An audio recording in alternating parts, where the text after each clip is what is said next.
The Newsroom, where untold story is revealed. Nastilisa amasana gano gasobola okwetegereza akubiddwa essasi n'atakubiddwa ssasi. Ndi omu ku abo abakkiriza nti no Mwami Kyagulanyi yafuna okuggulu. Ndi omu ku abo abagamba nti no tebwali bwa ssasi. Nga katebe katiyagasi kano bwe kabanga ke katebe kaakubye Mwami Kyagulanyi kali mu bigere. Mu bigere ebyo wennyini bwe yali atudde oba we lyalinnye kitegeeza bandirabyeko ebisabo oba n'empale ze yali ayambadde nezifuuse ddala. Bwe ntunuulira akatambi akalaga Bobi Wine wafunira ekisago waliwo omukka oguva amabega w'emmotoka. Omukka ogwo awo tebafumbirawo. Kitegeeza wali ekivaamu omukka. Ekivaamu omukka ekyo kiyinza okuba nga kye kimu ekyagutusaako obusa. Tuyinza ogamba nti baakuba tiyagasi, akakebe ka tiyagasi ne kalabika ne kajja ne kamukoona. Badde bamusi omanye Uganda sasi omanye Uganda ndowooza tufune ekitongole ekisasulwa Abannayuganda okubeera Abannayuganda lwakuba nagwo mulimu. Okay, omulabi wa Beyond the Newsroom nkwebazizaako yonna munnayuganda gy'osi bakugera mu maaso g'okubanga otulaba obwebale kubanga ate mikutu gy'osaza okubanga ogoberera Beyond the Newsroom okufudde mukutu semakutu nkujjukiza okusubscribinga okusharinga okukomentinga n'okubanga otegeereza abakwano ky'abalala bonna nti guno gwe mukutu bateekeddwa okubanga bafunira ensonga zonna ezitambula mu nsi. Ate era omulundi omulala ndowooza guno gwakubiri ate era okukyazaako omukulu mwesaagala kubanga ate oba oliawo njogerera bingi njagadde asooka kubuuzeeko n'oluva gatandikirawo. Musabisa mukulu. Nange nesiima kubanga mundoozezza kubanga nsobola okudda kubaganya ebibuuzo. Si ffe bamanyi nnyo naye okubeera omu ku abo abasobola okulondebwa Katonda kubanga meya okubirira akasimu agamba byetwongeremuko obubuuzi kugabana ebitono bye tulina ne bye tumanyi ne bye tusuubira okubanga atleast Katonda atuwadde omukisa ne tubanga tulina kyetumanyi. Balabi balamusizza mwenna ate nembeebaza okusinzira mu bitundu byonna byebasinzira okulaba. Antu amanyala kwa tukabagambe kusoka batukizaako ndoza bwe kuba gusemba kyankizo nnyo okuba nti n'omuntu oba weyogerera amanya yenze okusimba Amir Shanix Gula ate gukulira. Okay, ndowooza ensonga omukulu kasita amaze okubuuzaako tetugenda kubandala wadde kutwala ddakiika wadde n'emu tugenda kutuukira butereevu ku nsonga eziri munda mu ggwanga erya Uganda. China market yali ewambye akatale, yali ewambye intaneti era nga buli woyita China market nazzeemu okulaba ku intaneti ng'abaana bagamba muddangamu. Kati ensonga zonna ziri ku principal w'ekibiina kya National Unity Platform, ziri ku president, ziri ku Bobi Wine ne bamukuba amasasi. Kyenjokka kasati nze nganze omu kusa kubiriwo njagamba nti sasa ndoza tandikirawo eggwanga awo werituuse bwe kibanga ab'opposition before even n'akalunga tekannatuuka ng'ab'opposition kakati esasi twali tuli waliwo ate bano abamutambulirako ate bano kati lukutte ku president yennyini abakulembera. Shanix, what is your take about issues Bobi? Ndi muntu agoberera nnyo amateeka. Njagala nnyo okugoberera ebiba biteereddwa mu mateeka n'okwagala obirifrensinga. Bw'otunuulira ku lunaku lwe twasemba kubeera wanaze Njego yagwa njagala preferensinga kukwogerako omwogezi wa poliisi. Mu statement ze n'akasomako ne ze n'akalaba entuko temuli kikakasa nti gaali masasi. Poliisi yekiyigaali eyo pia naye bw'otunuulira n'obutambi obuze butambula temuli kiraga sasi okujjako nga mwinaayo kamu ke mwalabyeko nako bayinza okuvaayo ne bakatulaga naye tuyinza ogamba nti no kali sasi ku saidi endala. Kati bwe tugenda ku saidi endala meya nze n'omulabi bali tulabyeko omuntu akubiddwa essasi siri mukugu mu masasi naye akitirisa amasaana gano gasobola okwetegereza akubiddwa essasi n'atakubiddwa ssasi. Ndi omu ku abo abakkiriza nti no Mwami Kyagulanyi yafuna okuggulu. Ndi omu ku abo abagamba nti no tebwali bwa ssasi bwali bwaki. Otunuulira awali ekiwundu tugambe esasi lyako ne liyitamu emabega bwe liba nga lyayitamu ekiwundu kyandibadde kyenkanawa bwe liba nga lyasasi wenzijidde wano nina akatambi kenva okulabako akamwami Kyagulanyi nga kalaga ebyokubisa ebiri ku biriku esasi okujjako nga obuganga bw'esasi bwe bumaasuse okusobola okulyetinga obuwundu ku mubiri okusinziira ku kitundu kyemmanyi esasi ndi omu ku abo abakkiriza nti no mwami Kyagulanyi ebisago byafuna yeekuusa ku tiyagasi nga sisasi n'akatambi ke netegerezaako ndowooza nkaddinganye neteebereza okuba nti abamu ku bagoberezi oba abantu be yali atambula nabo be bakakwata nga kalaga omusirikale gwenyinza okugamba nti no akyali wakibogwe nnyo ng'ayina ekipisto oba ekibundu omuteekebwa tiyagasi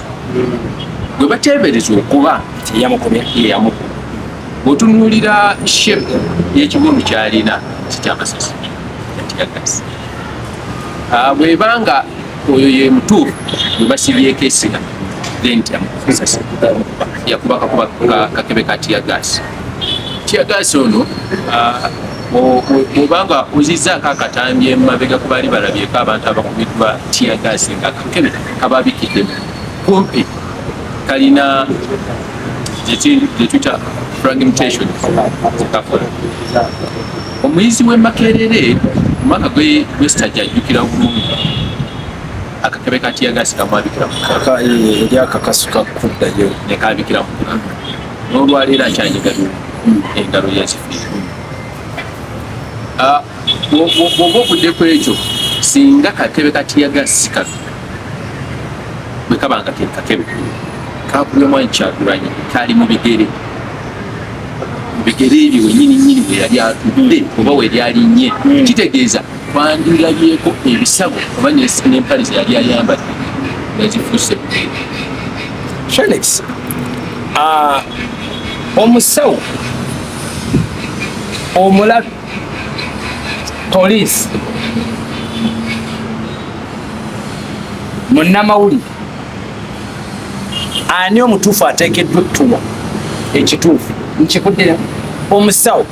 omulabi munnamawulire poliisi ndowooza tugatteko ne victim ne bantu bataano ani omutuufu ow'okutuwa bw'ogenda mu ddwaliro nga tulina ebintu biri bibiri gwalwadde onyonyola obulwadde eri omusawo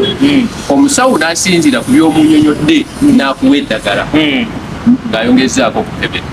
kitegeeza bw'otamugamba kikuluma omusawo tajja kuwa ddagala victim akola kyankizo nnyo okufuna ekitundu victim asobola okumisiriidinga omusawo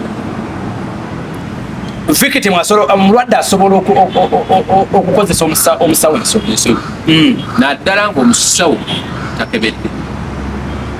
katugeze olwadde omusujja n'ogenda mu ddwaliro n'otanyonyola bulungi ekikuluma n'ogamba musawo omusujja gunuma gwatali musawo ategedde tya nti nomusujja nga tanakukebedde poliisi ripooti gye yatuwa ng'etugamba Kyagulanyi tebadde masasi amanga ago yo nga yo yasinziira ku ki ezo bazita primary reports was the forensic investigation okusinziira ku byalabibwawo mu kiseera ekyo kati tugenda as deep kino mwami Kyagulanyi watugamba wakuwa amasasi ne bafuna bwe bayita police doctor oba omusawo wa poliisi nakebera kyasasi sikyasasi ekirungi yabadde mu ddwaliro kati omusawo eyamukozeeko atuwa eripooti bwe yakebedde yasanze eki ng'oggyeko mwami Kyagulanyi byagenda otunnyonnyola lwakuba kati ekiwundu kyeyogerera omusawo ajja kkebera amanye kino sasi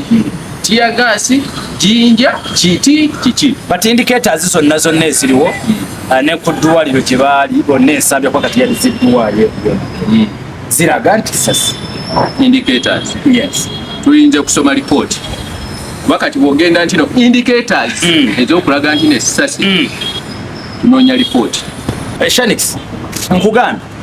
okusinziira ku bonna abatugende Mwami Kyagulanyi kyebakomyawo report kubanga bino byawukanyeko ne kwala bituze tulaba nti bakubye amasasi bakoze ki ku luno tufunye chance eraba ku kiwundu tufunye chance eraba ku mulwadde tufunye chance era n'ebifaananyi bifulumyeyo ng'oli waline n'omuki n'omulwadde buli muntu abaga ati omusajja badde bamusse omanye Uganda sasi omanye Uganda ndowooza tufune ekitongole ekisasulwa bannayuganda okubeera bannayuganda lwakuba nagwo mulimu bwebanga saagala atwala ate tugende mu direction endala abalala gye bandirowoozeza nti yandibadde kubanga nakubulisa akawunti abantu bali bataano tulinawo victim tulinawo musawo tulinawo poliisi tuyinawo n'abalabi okategedde ku bonna ani ateekeddwa tuwa information enkomeredde mu nsi engunjuufu ng'erina amateeka tusuubira abantu basatu mwe twabaddewo ne tulaba ekyabaddewo mu abasembayo kuba kati nsobola okukola investigation yange nesitaguza oyinza okuba nga wali excited bangi ababeera nakunyonyola olugero naye nga naye bamunyumiza bunyumya nanyonyola olugero kati wano tulirayenga kuki kugambye nfuna poliisi kati awo neetaaga commandant yali ku ground yadundu neetaaga victim nyini wandibadde victim asobola ofuna ekisago lwakuba yali awuliddeko essasi nga kintu kirala nalowooza nti no essasi kumwoza abantu gye baze bawulira neneetaaga omusawo eyasooka okumuatendingako bano baali secondary waliwo yasooka okufuna okujjanja gwali immediate oba first aid atwe report then tujja kwetaaga n'omusawo eyamusiibudde kweyabesigye ebyo mu byobulamu tino ndya alina medical report efaawo yawandiika ono munange mukebedde simusobola muwadde mu advanced stage mumukoleko awo webana besinga tugambe sasi naye nga tebanatuwa katudde ku kifaananyi ekyalabibwa gwe bwali olaba empale yatya gaasi ya sasi engeri gyendi nti siri mukugu mu masasi siri mukugu mu bya tya gaasi nze obwongo bwange bwonna busose kumpa kiwundu bwe maze okulaba ekiwundu ntandika okufuna what are the eyewitnesses yebagamba what are the victims abaali mu kintu kino bo kiki bagamba then after tuddeyo ku kiki badongambako nti report yo ya IO yakoze ku musango yaliwo ku ground netufuna report y'omusawo netukabalira nzija ku point gye njagala okubuuza gwe bw'oba ogamba nti sisasi ki kubanga tulabye kakebe kati ya gaasi kyegasobola okukola tukamanyi naddala nga kakuli kumpi njagala tuteekeo kakuli kumpi naye nga bakakubidde at a distance n'obusago bwe bakutuusaako buba butono so tukyanguye bwe tuti ki kyoyinza okulowooza Bobi Wine ekyamuwa obuvune ekisookera ddala bwe ntunuulira akatambi akalaga Bobi Wine wafunira ekisago waliwo omukka okuva amabega w'emmotoka omukka ogwo awo tebafumbirawo kitegeeza wali ekivaamu omukka ekivaamu omukka ekyo kiyinza okuba nga kyekimu ekyamutusaako obusita tuyinza okugamba nti baakuba tiya gaasi akakebe ka tiya gaasi ne kalabika ne kajja ne kamukoona ekyo kyendowooza kyekisooka bw'otunuulira ku bisago ebirala ebiri ku magulu byendabyeko olulwaleero kiyinza okuba nga fragmentation zaki eza tiya gaasi singa tiya gaasi bw'abeera nga tiya gaasi kennyini nga bwe ndowooza bamukuba mu magulu empale eno byandibadde biwero twarabako nkugambye twarabako omwana emakerere inginiya eyako akakebe ka tiya gaasi gwe kayabikira mu ngalo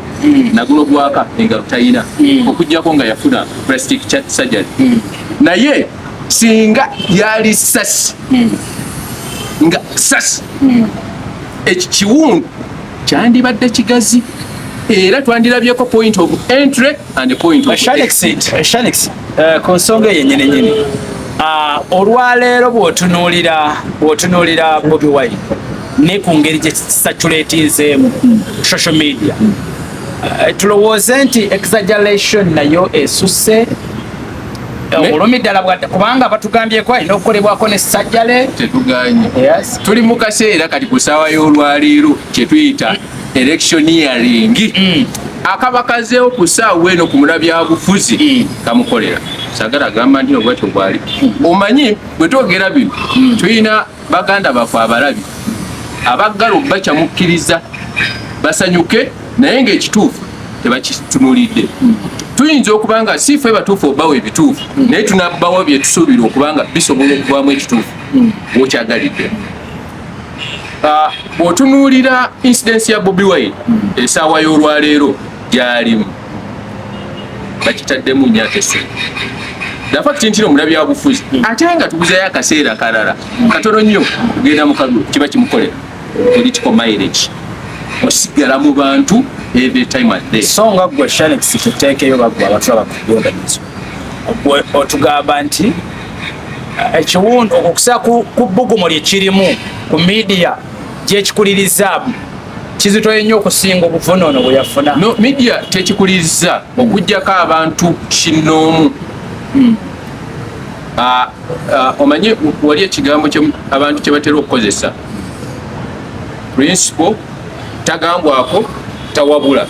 kati mulimu abali super excited kyagudde ku principle naye bw'omubuuza genesis otunulidde bulungi akatambi kano n'oketegereza to give it an opinion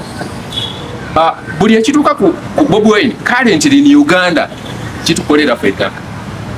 naddala abakozesa emitimbagano gye twita digital platforms mulimu likes and shares and the views abantu abasinga nina okwongeramu kasupu nsikirize MC Meya atagenda kukola ki abadde tagenda kulaba alaba subscribinga but that's not the case esi yandibadde bwe tubanga tuli mu building a political maturity in Uganda tukyali mu third world country kiki twetaaga incidents bwebaawo katugiwe critical eye yetegereze esobola otuyamba okuziiza ebirala okujja okubeera omuntu ajja fiira mu buvuyo bwe butyo nga tulowooza bwe bibeera kuba bw'otunuulira ku ssaawa y'olwaleero incidence yalimu omuntu ateeka okuba nga yali omu of which ndabye akafaananyi nga ndabira eiza omusirikale bamudeployinga nga ali out of cautious kuba ndabye emyaka nga gikyali mito kati tulina okuddamu tubuuze poliisi commandant yadumira yakola assembly mu basirikale n'ababriefinga lwakuba ekintu kyonna bwe kiba nga kigenda kubeera mu security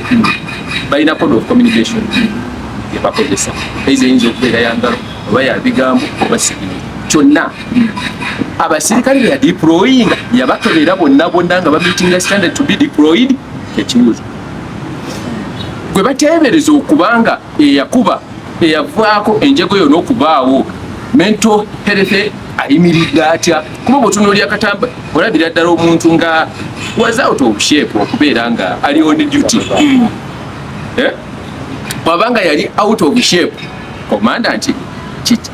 kigenderera ki kyali kuki ate awo tusindike ne tugamba okay ffe ebibuuzo tujja bipoozinga the best person to answer be ba police abakolera police standard units bwe nabadde ndaba ebbaluwa like eyasooka okufulumizibwa poliisi yali kukwewozaako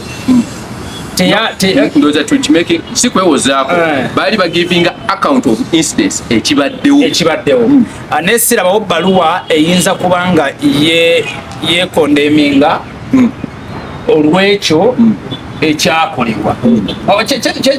kyegezako okujjayo kitegere bulungi nti sirabyeyo poliisi oba bbaluwa evumirira oba eraga nti ekondeminga omukozi waayo olw'ekikolwa ekyo ekyakolebwa. Ensonga ekyali under investigation bwe banaamala okukola investigation ne bavaayo ne bagamba it was conducted house of misconduct awo wetujja bakusabira nti poliisi mwewozeeko naye banga bagambye nti kiri under investigation teriyo mu nsi yonna omuntu asobola okugivinga asobola okwakonoreginga oba nakkiriza nti waliyo ensobi nga talina kumaliriza investigation tekiriyo. What if olwaleero Bobi Wine akyogera si yakireeta akubiddwa essasi naafu, we wait investigation paka lwezigwa poliisi okwetonda. Ekyokera ddala njagala sooka okujjukizaako mu kalulu ka 2016 Arua yali by election ya Arua omwafiira omugenzi Kauma wabaayo omuntu alina on record okwetonda kwa poliisi akatulage bwekubanga tekuliyo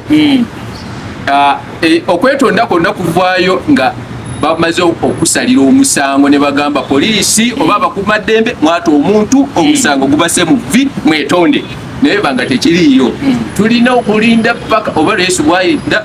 tukubira tulina okulinda tosobola givinga omanyi kati tulina emotional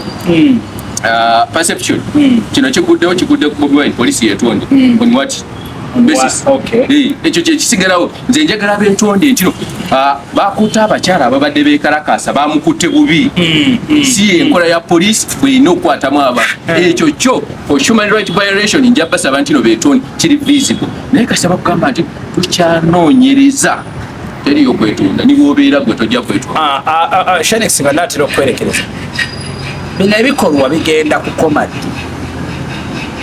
Poliisi egenda kukoma ddi nga tuli kaseera buli luvannyuma lwa mwezi oba luvannyuma lwa myezi ebiri tufunamu obuvuyo obwekuusa kubavuganya gavumenti n'ebitongole ebikuumaddembe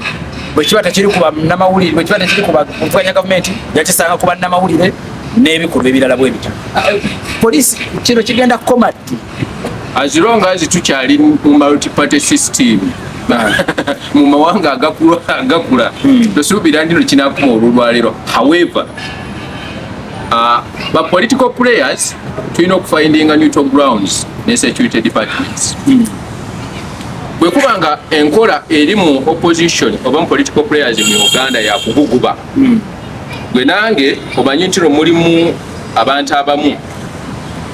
mu biseera nga bino abasasula poliisi oba kubayo tiyagasi for political mileage on record mwekiri imanyiddwa poliisi kuba mukatiyagasi nange mulimu be bakwata n'okukwata n'agamba nkuba kukabangali nga tageti ye nze atamanyi script y'engeri gye yagiwandiise munange mbibeerere wakisaamulwa ekyo gyekiri so kati tosobola kubeera na conclusive. However mu nsi ekigoberera amateeka of which I believe Uganda mweri lwakuba eri signatory mu human rights. Uganda goberera amateeka eri signatory kati implementation y'amateeka nogagoberera buli omu ajja gitegeeranga bw'abakiraba no kasita tukkiriza nti no tulina parliament ne tukkiriza amasiga gonna kati implementation eyo eyinza okubanga another topic of discussion ey'omulundi omulala naye wano tulabyemu bannabyabufuzi abalala abasobola okwamonaizinga ne security ne bagamba tugenda kuba olukuŋŋaana wali ne bagamba nedda temuteeka wano muteeke wali ne lubeera peaceful. Ndowooza kyekiseera twadoptinge mediations than confrontation kuba mu confrontation abantu bangi bafiirwa obulamu bwabwe abantu bangi bakosebwa naye bwe tugenda ne tugamba nti no tuli bammemba ate basignatory ba human right tuteekewo understanding level. Mwami Kyagulanyi poliisi ebadde muteesa mutya ffe tubadde tuteesa ekkubo lino tolikozesa kozesa lino nga ate naye walaba wayagala okuyita kubanga okusa kubigenderwa byalaba wayina okuyita nanti okuguguba kyekiri kyenkugambye nti okuguguba kukulyetinga omu okubenefitinga abangi ne bafiira simanyi tegereka ku Beyond Newsroom bwe muko tukogera maaso n'obanga otugoberera ekyamazima tetugenda banga tusukawo nakawungeza konnako ensonga za Shanix amu ku basajja bemanya abaliterecho abayivu ate abasomi banga baanalaizinga ensonga n'ogifuna wenno agitegedde obwo naawe n'ogivundula bubwo ate naawe agitegedde nga bwagireese naawe n'ogitegeera bubwo. Nze muzzukulu wa Kyalendo Frank Kasirye njagala kuba nga nzikiriza omukulu naakusiibule mu ddakiika ng'emu bbiri ate tube nga nkwerekeza. loza akagambo kambo bili kusi njagala saba bannayuganda n'abantu bonna abatulaba tuleme okubeera driven by wave twetegereza ensonga nga bwe ziri political side yo oba motion z'olina tuleme ozikozesa otukozesa ensobi bwe tuba nga tukkiriza nti no Uganda gye tulimu nga bwagineeminga okusinziira gwe nga bw'ogitegeera gikumbire mu mbeera mwerimu ofindingeko what can define you okubeera omunauganda embeera eriwo ey'olwaleero eya Mwami Kyagulanyi kebeere running lesson on how best etusobola okalagana nga abanauganda pamu kale atoza nasuka wano mbadde neddeni ku kamera nkoze naye kakati nno tulingana olunaku oluludi wabula nkujjukiza okusubscribinga okusharinga n'okukomentinga n'okujjukiza munno nti wano nno tugenda kubeera omukulu tujja kubeeranga naye mu topics ez'enjawulo ddala eziri so much deep in politics eziri economical eziri political n'ensonga endala mpitirivu nnyo Mukama Katonda bankuumire bye.